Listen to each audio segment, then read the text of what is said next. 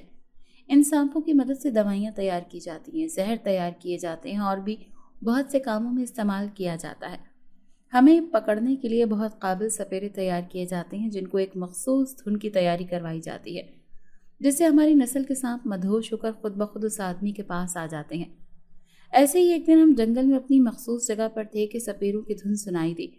میں بھی ایک سانپ کا بچہ تھی۔ مجھے دھن سنائی دی تو میں جیسے اس میں گم سی ہو گئی اور اس دھن کی طرف چلنے لگی، لیکن میری ماں نے مجھے بچا لیا اور میری جگہ وہ خود سپیروں کے ہتھے چڑھ گئی۔ وہاں پر اس دن بہت سے سپیرے اکٹھے آئے تھے جنہوں نے ہمارے بہت سے سانپوں کو پکڑ لیا۔ میری ماں، بہن، بھائی، باپ، بہت سے سانپ ان کے ہتھے چڑھ گئے تھے۔ میں ایک مخصوص مقام پر تھی جہاں پر میری ماں نے مجھے پہنچایا تھا۔ وہاں سے میں سب کو دیکھ رہی تھی۔ میرا خاندان ان لوگوں نے تھیلوں میں ڈالا اور چلے گئے۔ میری آنکھوں میں ان سپیروں کی شکلیں نقش ہو گئی تھیں۔ میں آج بھی ان کو ڈھونڈتی ہوں اور اپنے خاندان کے بارے میں پوچھنا چاہتی ہوں، لیکن مجھے ابھی تک ایک کے علاوہ کسی کا پتہ نہیں چل سکا۔ سسی نے دکھ سے اپنی بات بیان کی تو میں بھی جیسے افسردہ سا ہو گیا اور چند لمحوں کے لیے خاموش۔ ہمارے درمیان صرف خاموشی تھی۔ پھر کچھ دیر کے بعد سسی نے ہی سنبھل کر کہا، تم پوچھو گے نہیں کہ وہ کون ہے جو اتنے برسوں بعد مجھے ملا ہے؟ سسی نے مجھ سے کہا تو میں چونک اٹھا۔ ہاں بتاؤ، کون ہے وہ جو اتنے برسوں کے بعد تمہیں ملا اور تم نے پہچان بھی لیا؟ میں نے بھی استفسار کیا تو سسی نے جو کہا وہ تو میں خواب میں بھی گمان نہیں کر سکتا تھا۔ میں تو سوچ بھی نہیں سکتا تھا کہ ایسا بھی کچھ ہو سکتا ہے۔ سسی کے مطابق وہ شخص میرا باپ تھا۔ نہیں، ایسا نہیں ہو سکتا، میرا باپ تو ماہی گیر ہے، سپیرا نہیں ہے، وہ ایسا نہیں کر سکتا۔ میں نے سسی کو جھٹلایا اور اٹھ کھڑا ہوا۔ میرے اٹھتے ہی سسی بھی تیزی سے اٹھی اور کہنے لگی، اگر تمہیں میری بات پر یقین نہیں ہے تو ایک بار اپنے باپ سے پوچھ کر دیکھ لو، تمہیں سب پتہ چل جائے گا۔ سسی نے پورا اعتماد انداز میں کہا، لیکن میری ایک گزارش ہے کہ اپنے باپ سے میرے خاندان کے بارے میں ضرور پوچھنا کہ وہ کہاں ہے۔ سسی نے امید سے کہا تو میں نے سر ہلا دیا، تاہم میں بہت الجھ گیا تھا۔ ایک طرف مجھے سسی کی بات کا یقین بھی تھا اور دوسری طرف میرا دل یقین کرنے کو تیار بھی نہیں تھا۔ میں اسی کشمکش میں چلا آیا۔ ابا میں نظر پڑی تو عجیب سی کیفیات کا شکار ہو گیا۔ تاہم سارے خیالات چھٹکتا میں اپنی چارپائی پر لیٹ گیا اور مختلف سوچوں میں گم مجھے کب نیند آئی مجھے کچھ خبر نہ ہوئی۔ میری آنکھ ایک عجیب سے خواب سے کھلی تھی جس نے مجھے ہلا کر رکھ دیا۔ میں نے دیکھا کہ میں ایک پہاڑی پر چڑھ رہا ہوں۔ پہاڑ کا رنگ اور ساخت بہت مختلف ہے۔ میں اوپر چڑھتا جا رہا ہوں کہ اچانک ایک طرف سے سانپ نکل کر آتا ہے۔ میں اسے اچانک اپنے سامنے دیکھ کر ڈر جاتا ہوں اور پیچھے ہٹنے کی کوشش میں کتنے ہی قدم پیچھے نیچے گر جاتا ہوں۔ تاہم ایک جگہ سنبھل کر میں کھڑا ہوتا ہوں تو دیکھتا ہوں کہ وہ سانپ سامنے ہی پھن پھیلائے کھڑا ہے۔ میں بھی تھوڑا چوکنا ہو گیا اور اپنی جگہ پر ساکت کھڑا اسے دیکھنے لگا۔ میں نے کچھ دیر بعد تھوڑا آگے بڑھنے کی کوشش کی تو سانپ بھی چوکنا ہو کر میری طرف دیکھنے لگا۔ میں تھوڑا اور آگے بڑھا تو سانپ نے مجھ پر حملہ کیا۔ مجھے خبر نہ تھی کہ میرے ہاتھ میں کیا تھا۔ میں نے بے خیالی میں وہ سانپ کو دے مارا اور پھر وہ سانپ مر گیا وہیں پر تڑپ تڑپ کر۔ کچھ دیر بعد وہ ساکت ہو گیا۔ میں حیرانی سے اس سانپ کی طرف دیکھ رہا تھا کہ کچھ ہی دیر میں ہر طرف سے سانپ نکلنے لگے اور میں گھبرا گیا اور خوفزدہ ہو کر پیچھے ہٹا۔ میری آنکھ کھل گئی۔ جب میری آنکھ کھلی تو میرا جسم پسینے میں بھیگا ہوا تھا اور دل کی دھڑکن بہت تیز تھی۔ اس خواب کا آنا مجھے عجیب سے خوف میں مبتلا کر رہا تھا۔ میں خاموشی سے اٹھ کر باہر آ گیا۔ سب سو رہے تھے اور ایک میں ہی بے چین سا پھر رہا تھا۔ کچھ ہی دیر کے بعد صبح ہو گئی تو میں سیدھا ابا کی طرف چلا آیا۔ ابا بھی جاگ ہی رہا تھا اور خود سے باتیں کر رہا تھا۔ میں خاموشی سے ابا کے پیچھے بیٹھ گیا اور ابا کا حال چال دریافت کیا۔ ابا بھی موڈ میں تھا تو ادھر ادھر کی باتیں کرنے لگا کہ اچانک میں نے پوچھا، ابا کیا تو نے کبھی سپیرے کا کام کیا ہے؟ میں نے بھی اتنا ہی کہا تھا کہ ابا کے جیسے ایک لمحے کے لیے رنگ اڑ گیا، لیکن اگلے ہی لمحے سنبھل کر کہنے لگا، نہیں، میں نے تو کبھی یہ کام نہیں کیا۔ ابا نے تو صاف انکار کر دیا۔ لیکن میں نے پھر ابا سے کہا کہ ابا تو ایک بار سوچ لے، شاید کبھی تو نے یہ کام کیا ہو۔ میں نے پوچھا، لیکن ابا نے صاف انکار کر دیا، بلکہ الٹا کہنے لگا کہ میں نے تو ایسا کبھی کچھ کیا ہی نہیں۔ میں خاموش ہو کر بیٹھ گیا اور کچھ کہا نہیں۔ تو ابا تھوڑی دیر بعد خود ہی کہنے لگا کہ تجھے یہ بات پوچھنے یا کرنے کا خیال کیوں آیا؟ ابا نے پوچھا تو میں نے ایک لمحے کو سوچتے ہوئے ابا کو سب کچھ بتا دیا۔ سسی کے ملنے سے لے کر اس کی ہر بات تک جو کہ اس نے کہی تھی سب بتا دی۔ ابا کا ایک رنگ آ رہا تھا تو ایک جا رہا تھا۔ سب کچھ بتا کر میں کچھ دیر کے لیے خاموش ہو گیا اور پھر ابا سے کہنے لگا کہ ابا اب میری جان کو خطرہ ہے، وہ مجھے جینے نہیں دے گی جب تک میں اسے اس کے خاندان کے بارے میں نہیں بتا دیتا۔ میں نے ابا سے کہا اور خاموش ہو کر اٹھ گیا۔ میں نے ابا کو سوچنے کا وقت دیا تاکہ وہ سوچ لے اور مجھے کچھ بتانے یا نہ بتانے کا فیصلہ خود کرے۔ میں اب اس پریشانی سے تھک چکا تھا اور یہی چاہتا تھا کہ جلد از جلد اس سے نجات ملے۔ کچھ دن اسی طرح بے چینی سے گزر گئے۔ میں آج کل کام پر بھی نہیں جا رہا تھا کیونکہ جب میں کام پر جاتا تو مجھے کوئی مچھلی مل ہی نہیں رہی تھی۔ میرا جال بھرا ہوا نکلتا، اسی لیے میں گھر پر ہی خالی پڑا رہتا۔ ایک دن مجھے لگا کہ میرے کمرے میں کوئی ہے۔ میں اٹھ کر بیٹھ گیا۔ مجھے نیچے فرش پر حرکت سی محسوس ہوئی۔ میں نے نیچے دیکھا تو سانپ رینگ رہا تھا۔ میں ابھی اس کی طرف دیکھ ہی رہا تھا کہ میرے دیکھتے ہی دیکھتے وہ سسی کی شکل اختیار کر گیا۔ میں ڈر کر پیچھے ہٹا، لیکن جب سسی کو دیکھا تو تھوڑا سکون ہوا۔ تم تھیں؟ تم نے تو مجھے ڈرا ہی دیا، میں نے سسی کو دیکھتے ہوئے کہا تو وہ ہنسنے لگی۔ تم کیا کرنے آئی ہو یہاں؟ میں نے سسی سے پوچھا۔ میں تمہیں دیکھنے آئی تھی اور پوچھنے آئی تھی کہ تم نے اپنے باپ سے بات کی ہے، سسی نے سیدھا سیدھا مدعے پہ آتے ہوئے کہا۔